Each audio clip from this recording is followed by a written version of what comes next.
This is a book review of a book that I actually had this book for quite a long time, but I haven't reviewed it until now. The book is titled Sasquatch Apparitions by Barbara Wasson, and you can see it's pretty well dog-eared.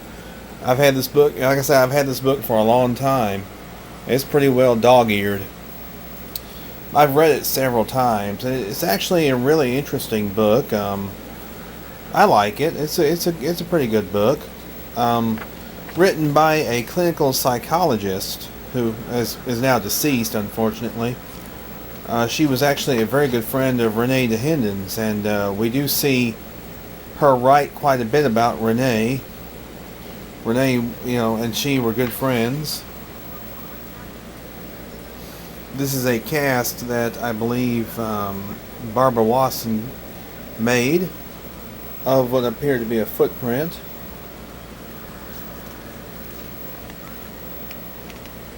This is an area in Oregon, a couple of areas in Oregon that Wasson has been to. Generally, Wasson wrote about the personalities in the Sasquatch field rather than Sasquatch itself. She does kind of, there's a photo of Renee DeHinden, there's a photo of George Haas, who was a researcher in California. This is John Green, California, 1967, Blue Creek Mountain. The book is generally about personalities, pretty much, Sasquatch personalities. It's not so much about the Sasquatch itself. And Barbara, or Miss Wasson, really, she spoke her mind. She really spoke her mind about certain researchers. She spoke sometimes in not so favorable terms about people like John Green, and about she wrote about Renee. Renee seems to be the one that really made the most impression on Barbara Wasson. George Haas, she writes about George Haas.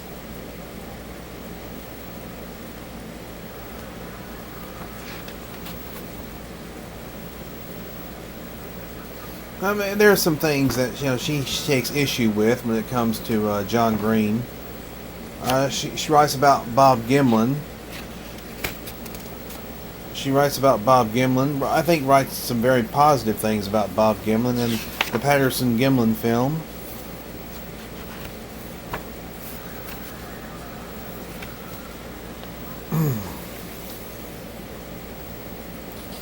But she really writes a lot about different personalities. She writes about the original Conference on Humanoid Monsters from 1978, which took place in Vancouver, British Columbia, at the University of British Columbia. She writes a chapter about the Patterson-Gimlin film. One thing that I noted that she mentioned in the book is something about the Patterson-Gimlin film screams. Far as I know, the creature never made a sound. You can ask Bob Gimlin about that.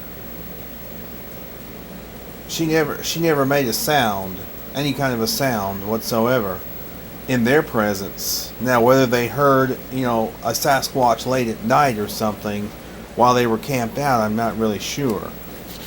But far as I know, they did not hear any sound from Patty herself.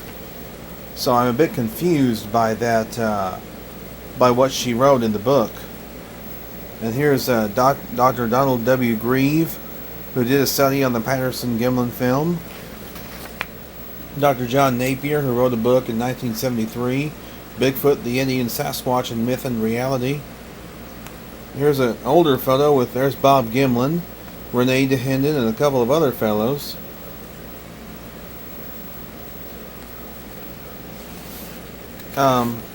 She writes an entire chapter about Bob Gimlin, a very flattering chapter to Bob Gimlin.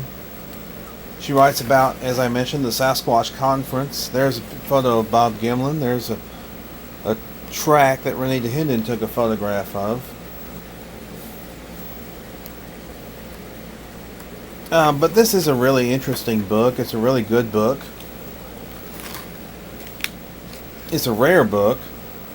It's hard to get. I think it's a little harder to get a copy of this one in pristine condition. Mine is extremely, as I mentioned, dog-eared.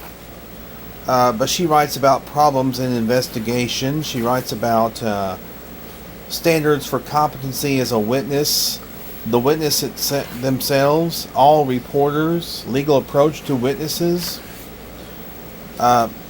Basically, and she also includes an appendix about police officers' opinion, a study of police officers' opinions of witnesses, which is interesting.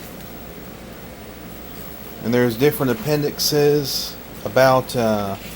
There's an appendix about the Sasquatch conference, which took place in Vancouver, British Columbia, in 1978.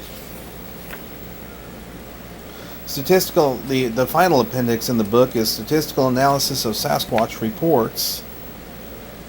She kind of does these graphs in which she takes some of the reports from Green, from Ron Olson, and reports that she has heard about. There seems to be a spike in sightings in Oregon in the month of August. Also in British Columbia. But in Washington State, the sightings spike in the month of July. They spike in August in California. So August seems to be the month that to see a Sasquatch, to be able to see a Sasquatch, especially in those areas. All in all, this is a really good book. If you want more insight into different investigators and things like that,